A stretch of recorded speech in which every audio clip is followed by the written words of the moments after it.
बच्चों, इससे जो पिछली क्लास थी उसमें आपने वर्णमाला, माहेश्वर सूत्र, प्रत्याहार ये सब जो आप पढ़ चुके हैं। आज हम शुरुआत करते हैं संधि।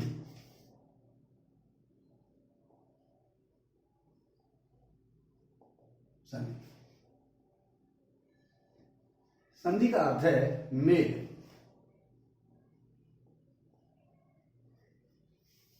और जब हम संधि में मेल पढ़ेंगे, मेल होगा किसका?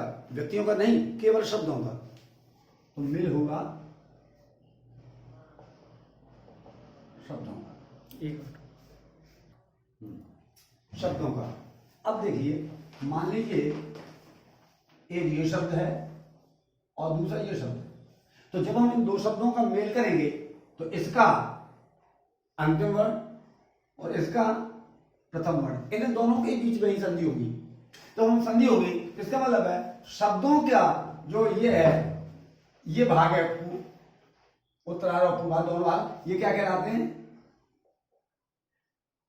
वर्ण। इसका मतलब है शब्दों का मेल नहीं, शब्दों के वर्णों का मेल। अब हम इसको कहें, अब शब्दों या उसका मेल करेंगे तो इसका मतलब है या तो दो होंगे या दो से अधिक होंगे। तो इसकी जो परिभाषा हम निकाले हैं, तो दो या दो से अधिक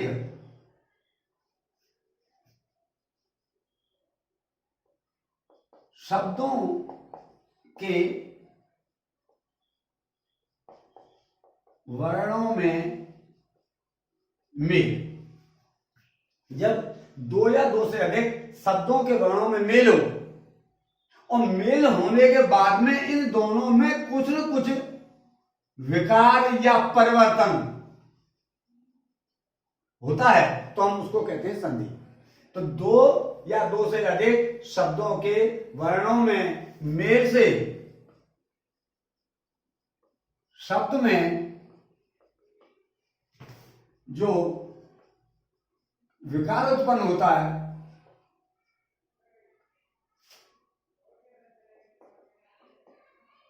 उसे संधि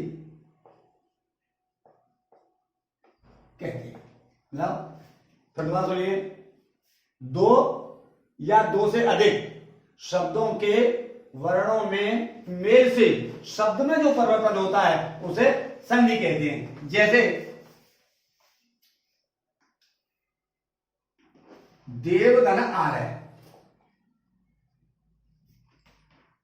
इस व से स्वर निकलता है आपका आ, और आलय में से आ, इन दोनों को मिलने के बाद में आ। तो अब हम इसकी संधि करते हैं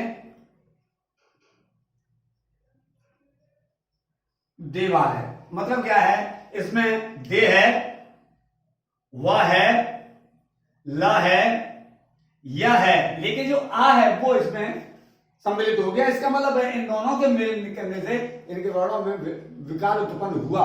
जब विकार उत्पन्न हुआ तो हम इसको कहेंगे ये संधि है। उसी प्रकार शब्द है महाधन भारत। अब इसको हम कहते हैं महाभारत। मां है, हा है, भा है, र है और त है। इसका मतलब इन दोनों शब्दों में मेल तो हुआ, लेकिन इन दोनों के मिलाने से शब्द में कोई विकार उत्पन्न नहीं हुआ। तो इसे हम संधि न कह करके संस्कृत व्याकरण में हम कहते हैं इसको ये समझ। इसकी शर्त है कि जब दो या दो से अधिक शब्दों के वर्णों में मेल हो तो उस मेल के बाद में उस शब्द में कुछ न कुछ विकार उत्पन्न होना चाहिए। अब यहां पर आप यहां देखते हैं संधि प्रकार कितने होते हैं।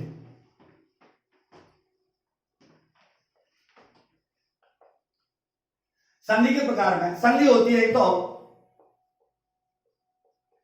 स्वरों की वजह से संधि होती है, व्यंजनों की वजह से संधि होती है, और विसर्ग से भी संधि होती है। तो इन्हीं के आधार पर स्वर संधि, व्यंजन संधि और विसर्ग संधि तीन प्रकार की संधि होती है। संधि के प्रकार हैं स्वर संधि, व्यंजन संधि तथा विसर्ग संधि। अब स्वर संधि,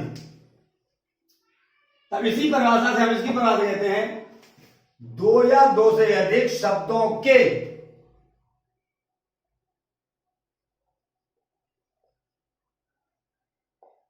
स्वरों में मेल से शब्द में जो विकार उत्पन्न होता है उसे स्वर संधि कहते हैं। तो बात सुनिए, यहां पहले था वर्ण शब्द, जब वर्णों में मेल हो और उससे विकार उत्पन्न हो तो वो संधि है। लेकिन जब वर्ण दो प्रकार के होते हैं, स्वर भी होते हैं और व्यंजन भी होते हैं, जब वर्णों में स्वरों का मेल हो तो स्वर संधि और जब व्यंजनों का मेल हो तो व्यंजन संधि। उसी को अगर हम लेके हम व्यंजन संधि की परिभाषा दें तो यहां पर लिखेंगे दो या दो से अधिक शब्दों के व्यंजनों में मेल से शब्द में जो विकार उत्पन्न होता है उसे हम व्यंजन संधि कहते हैं। तो इस प्रकार यदि हम संधि परिभाषा करें तो दो या दो से अधिक शब्दों के वर्णों में मेल से शब्द में जो विकार होता है उसे संधि कहते हैं। जब हम स्वर संधि की परिभाषा करेंगे तो दो या दो से अधिक शब्दों के स्वरों में मेल से शब्द में जो विकार उत्पन्न होता है उसे स्वर संधि कहते हैं। ठीक इसी प्रकार से जब दो या दो से अधिक शब्दों के व्यंजनों में मेल से शब्द में जो विकार उत्पन्न होता है उसे व्यंजन संधि कहते हैं। अब यहां पर आपको स्वर संधि के प्रकार पहले आपको बताएंगे।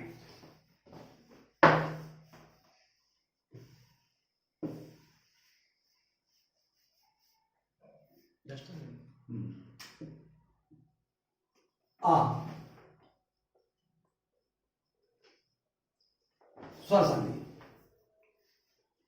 अब स्वर संधि पढ़ने से पहले जरा हम एक बार फिर से माहेश्वर सूत्रों के ऊपर आते हैं। उसमें देखिए पहला था अयण,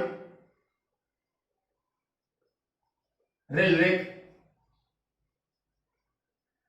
एवं, अयवच, अयवरट और लट। इन स्वर संधि यदि हम पढ़ें तो हमें इन 6 माहेश्वर सूत्रों को आप ध्यान में रखना चाहिए, क्योंकि इसके द्वारा ही जब हम सूत्र की व्याख्या करेंगे इन्हीं के द्वारा आपकी बात समझ में आती है। अब देख रहे हैं यहां स्वर संधि है अयण, ऋल्विक, एवं, अयवच, मतलब 1, 2, 3 और 4, इन 4 वर्णों में क्या है प्रत्याहार बनता है अच, और अच प्रत्याहार में आ, ई, ओ, रे, ले, ए, ओ, आई और अब। यदि आप ध्यान से देखें तो ये जितने भी वर्ण अच प्रत्याहार में हैं वे सारे के सारे स्वर ही हैं, इसलिए स्वर संधि का दूसरा नाम अच संधि भी होता है। आप इसको समझेंगे दोबारा, स्वर संधि का दूसरा नाम क्या है अच। अब हम कहेंगे अच संधि क्यों कहते हैं इसे, तो इसका मतलब क्या है कि इसके अंतर्गत अच प्रत्याहार में आने वाले वर्णों की ही संधि होती है, इसलिए हम इसको कहते हैं अच संधि कहते हैं। अब इसमें स्वर संधि में नंबर 1 है दीर्घ संधि। दीर्घ संधि का सूत्र है अकः सवर्णे दीर्घ। अकः का मतलब है अच प्रत्याहार के वर्ण। अच प्रत्याहार का मतलब आ, ई, उ, रे, अल। सवर्ण का मतलब है समान, आ, ई, उ, रे, अल। और दीर्घ का मतलब है बड़ा,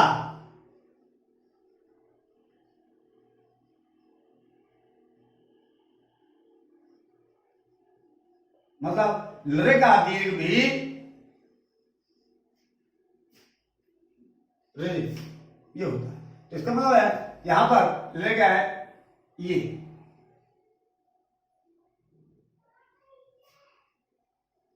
अब आगे प्रत्याहार के वर्ण आ ई उ रिल रे, सवर्ण समान वर्ण आ ई उ रिल रे के बाद दीर्घ का मतलब है बड़ा, बड़ा आ, बड़े ई, बड़ा ओ, बड़े रे। अब इसकी हम परिभाषा, जो 3 शब्द हैं उसको हमने एक एक करके अलग अलग करके उसकी व्याख्या की। अब तक परिभाषा इसकी करनी है।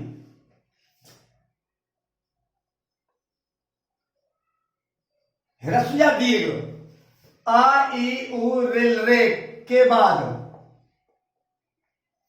ह्रस्व या दीर्घ आ ई उ रिल रे आए तो उनका आ ई उ रिल हो जाता।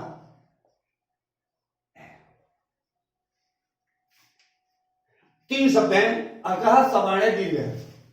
इन अकह सवर्ण दीर्घ इन सूत्रों को ध्यान में रखते हुए हम एक एक शब्द की व्याख्या करें। अकह का मतलब है अक प्रत्याहार के वर्ण, तो आ ई ओ इसकी गिनती नहीं होगी, रे और रे।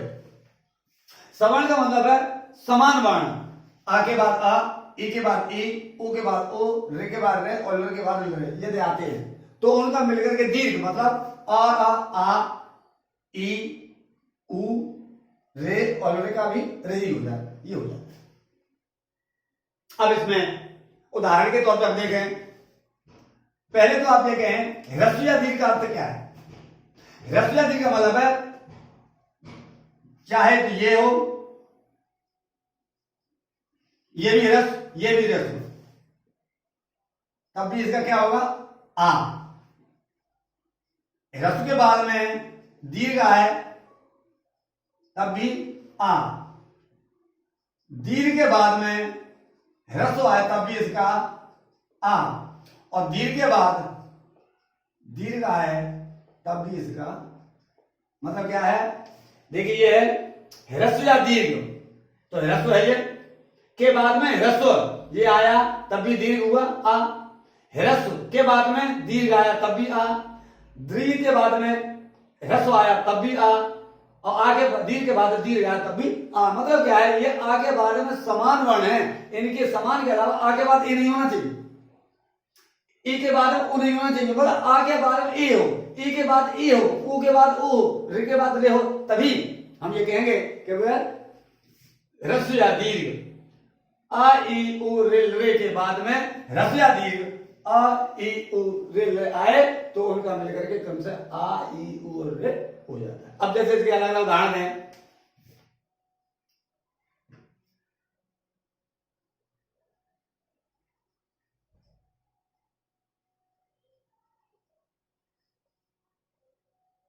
देवधन अर्थी, इसकी अलग से हम संधि करते हैं। वह देखने में क्या है व्यंजन, और यदि हमने आपको व्यंजन आप जानते हैं कि व्यंजन वर्णमाला के वे अक्षर होते हैं जो स्वरों की सहायता से बनते हैं। मतलब यदि उनमें स्वर नहीं शामिल होगा तब तक इनका उच्चारण नहीं होगा। तो यदि हम देखते हैं तो इस व के अंदर उच्चारण होने में क्या निकलता है अ। जब हम इसमें से अ निकालते हैं तो यहां शेष रह जाता है दे अलग व के बाद में अ। अब यहां ह्रस्व यहां ह्रस्व, इन दोनों का मिलने के बाद बना आ।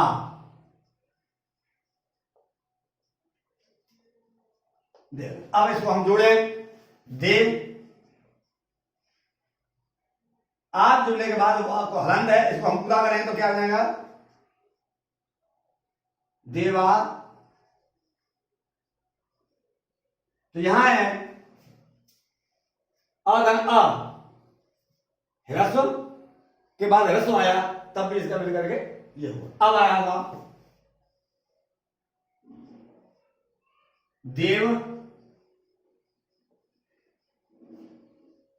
आर्य, इसमें से क्या निकला अ, तो यहां रह गया धन आ। अब आ के बाद में ह्रस्व आ के बाद में दीर्घ, लेकिन है आ सवर्ण है, इसलिए इन दोनों का मिलकर भी क्या होगा, आ। तो देव धन आ ले, देव आ को मिलाएंगे तो देवा ले। ठीक इसी प्रकार से आ धन अ, विद्या धन अर्थी, यहां से अ और यहां से अ निकला, ये इसका उदाहरण होगा। विद्या धन आलय, यहां से दीर्घ आ, यहां से भी दीर्घ आ, और इन दोनों का मिलकर के भी आ ही होगा। तो ये इस प्रकार जब आपकी समझ में आ गया होगा कि दीर्घ ह्रस्व या दीर्घ का मतलब क्या है, चाहे छोटा हो चाहे बड़ा, आ के बाद में आ ही होना चाहिए।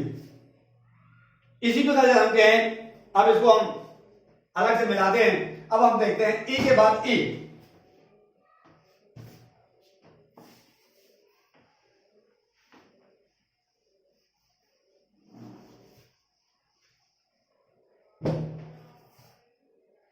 ई के बाद ई,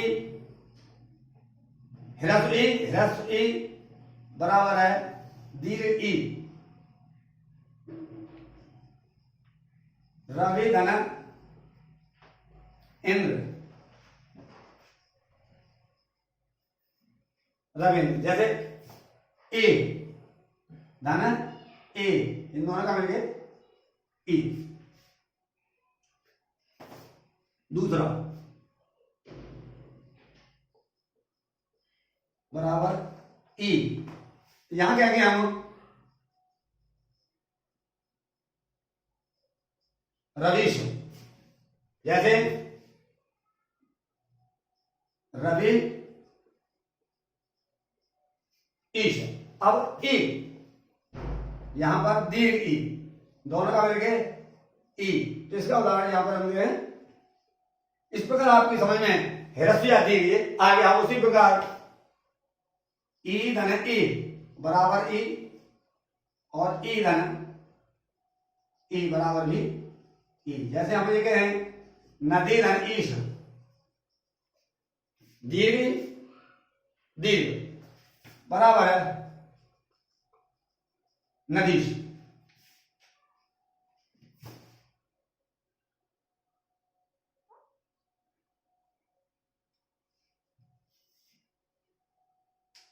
इसी प्रकार से उ धन उ बराबर उ। अब इसके लिए हमें एक उदाहरण जो अक्सर करके पूछा जाता है, पितृ धन ऋण। देखिए, जब भी किसी वर्ण के नीचे रे लगा हुआ है तो इसका मतलब इसमें ये स्वर शामिल है। अब इसको यदि निकाल लेते हैं तो उसमें रह जाता है पितृ हलन धन रे,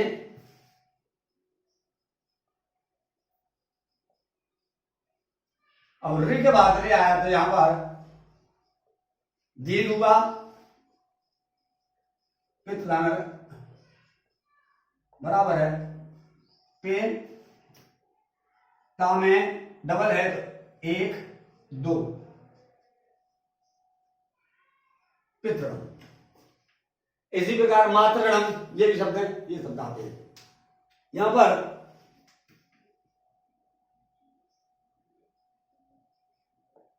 वधुधन उत्सव,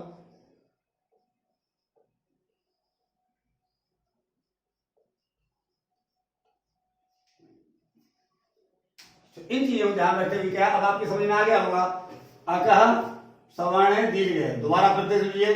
अकह का मतलब है अक प्रत्याहार के वर्ण, जैसे आ ए ओ रे और रे के बाद में सवर्ण समान वर्ण आए तो उनका मिलकर के दीर्घ मतलब आ ई उ और रे हो जाता है। और ह्रस्व या दीर्घ का मतलब भी आपकी समझ में आ गया होगा। छोटे के बाद छोटा है तब भी बड़ा होना है, बड़े के बाद छोटा है तब भी बड़ा होना है, और छोटे के बाद बड़ा है तब भी बड़ा है। अब इससे आगे दूसरी संधि हम लेके चलते हैं।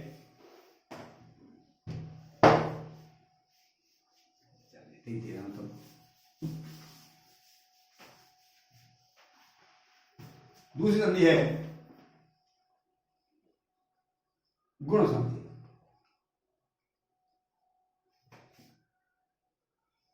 सूत्र है आद गुणा। दूसरी जगह पर कहीं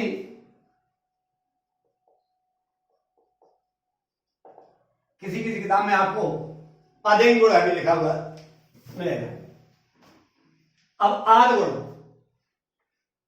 आद का मतलब है यदि हम इसका विच्छेद करें, आद धन गुण है। यदि आप उसको व्यंजन संधि जब पढ़ेंगे तो जस्ट संधि में आद धन गुण है। आद का मतलब है आ से,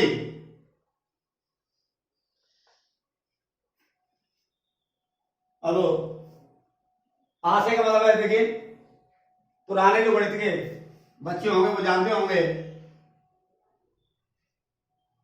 यदि गणित की भाषा में तो त्रिभुज अ ब स नहीं कहा जाता, कहा जाता है त्रिभुज आ ब स। इसी प्रकार आ का मतलब है चाहे तो ह्रस्व हो और चाहे दीर्घ हो। ह्रस्व आ का मतलब है ह्रस्व अ या आ कोई हो के बाद में। अब स्वर कितने लिखे? स्वर थे आ ई उ रे और रे। आ यहां आ गया ह्रस्व या दीर्घ, ई उ रे और रे, ये है। मतलब दूसरे शब्दों में कहते हैं ह्रस्व या दीर्घ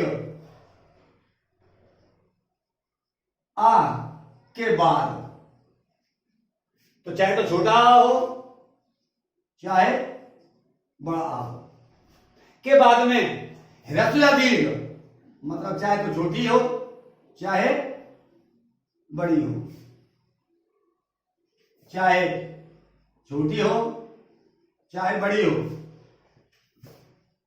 उसी प्रकार आ के बाद चाहे छोटा हो और चाहे बड़ा हो।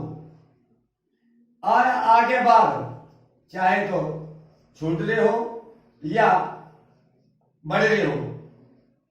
आया आ के बाद चाहे छोटे हो या बड़े ले लो, जिसको कहते हैं, इसको यहां से हटा ही देंगे, बड़े ले लो। के में क्या हो जाता है? क्रमशः, क्रमशः का मतलब निम्न नंबर से, कि जैसे आ के बाद में आया ए तो उसका मिलकर के हो जाएगा ए।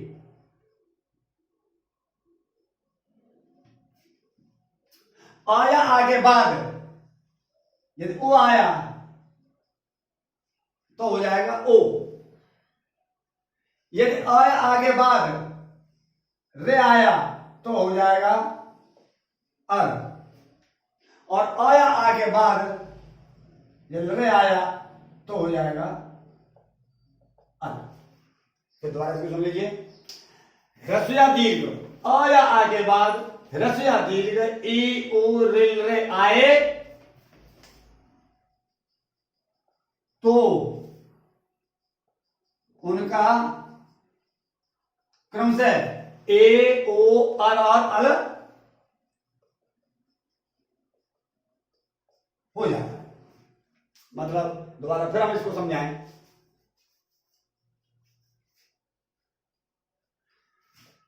आया आगे बाद, तो आया आगे बाद जब कहते हैं तो ह्रस्व या दीर्घ दोनों एक ही है।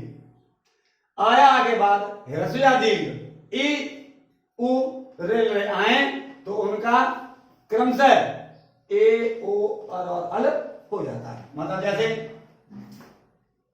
आ के बाद ए आए तब भी ए, आगे बाद में बड़ी ई हो तब भी ए।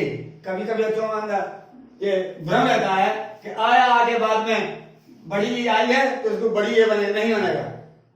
चाहे छोटी ई हो चाहे बड़ी ई हो, दोनों का मिलकर के ए ही बनेगा। इसी प्रकार आ धन ओ बराबर ओ, आ धन उ बराबर ओ, आ धन रे बराबर आर, आ धन बराबर आर। यहां पर ये शब्द हैं, ये चाहे ह्रस्व है ये सब दिए हुए हैं, चाहे लीजिए जगह पर दीर्घ भी हो तब भी उनका यही बनेगा। अब एक एक करके उदाहरण देखते हैं। देवधन इंद्र, अब देखिए इसमें से आ निकला और इंद्र में से ई, ठीक है। दूसरा है साहब महाधन इंद्र, हा में से आ निकला, ए मिला, तब क्या बना ए, मतलब महेंद्र। अब यहां पर क्या है देखिए, यहां पर देव, यहां पर महा, यहां पर इसको महा नहीं लिख सकते। विच्छेद करते समय पे आपको इस बात का ध्यान रखना है कि यदि आप लौट के फिर उसी परिभाषा पर जाते हैं कि दो या दो से अधिक शब्दों, और शब्द की परिभाषा क्या है कि स्वर और व्यंजन के सार्थक समूह को शब्द कहते हैं। तो यहां पर महाशब्द नहीं, महाशब्द है, महा नहीं है। यहां पर देव शब्द है, उसको आप देवा नहीं लिख सकते। तो यहां पर इस बात का आपको ध्यान रखना होगा। इसी प्रकार देखिए महाधन ईश, आ धन ई बराबर ए, जैसे हम कहते हैं महेश। तो ये आपको समझ में आ गया होगा। आ धन ए चाहे ह्रस्व हो के बाद में ह्रस्व आए, या दीर्घ के बाद में ह्रस्व आए, या दीर्घ के बाद में दीर्घ आए, दोनों सभी स्थितियों में आ धन ए के बराबर ए छोटी ही बनेगा। अब इसी प्रकार अब आप यहां पर देखेंगे आ धन ओ बराबर ओ,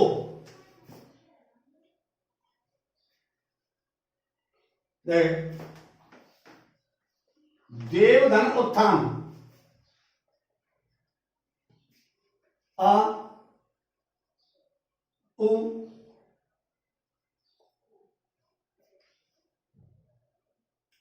ओ हुआ। ठीक इसी प्रकार महा धन उत्सव, आ ओ ओ, शब्द बना महोत्सव। अब इस पर आपको भी इसको भी अब आ जाते देव धन ऋषि, तो इसमें से आपका आ निकला और इसमें से आपके रे निकली, आगे बाद रे आया अर।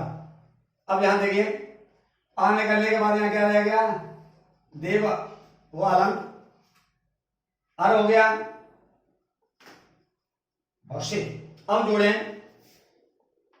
देव, इस आ से वा को पूरा किया, क्योंकि यदि इसके आगे स्वर होता तो उसमें शामिल हो जाता स्वर। यहां पर क्या है व्यंजन, इसलिए रा को ऊपर इसके चढ़ा देते हैं।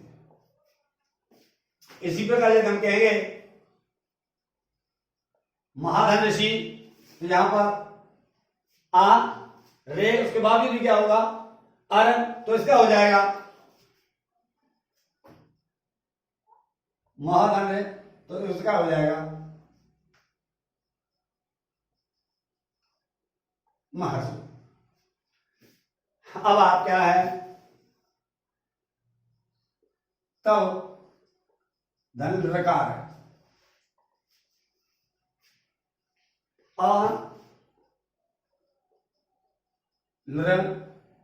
नियम के अनुसार आगे बाल रह आता है तो उनका मिलकर हो जाता है। तो यहां त वो अलंग अल धन का, अब यहां पे जुड़ेंगे त आ की वजह से वाह को पूरा किया, ला के बाद व्यंजन है और व्यंजन से आधा ही रह जाएगा तो ये आपकी गुण संधि है। गुण संधि में आप फिर देखिए आद गुणा इसका सूत्र है।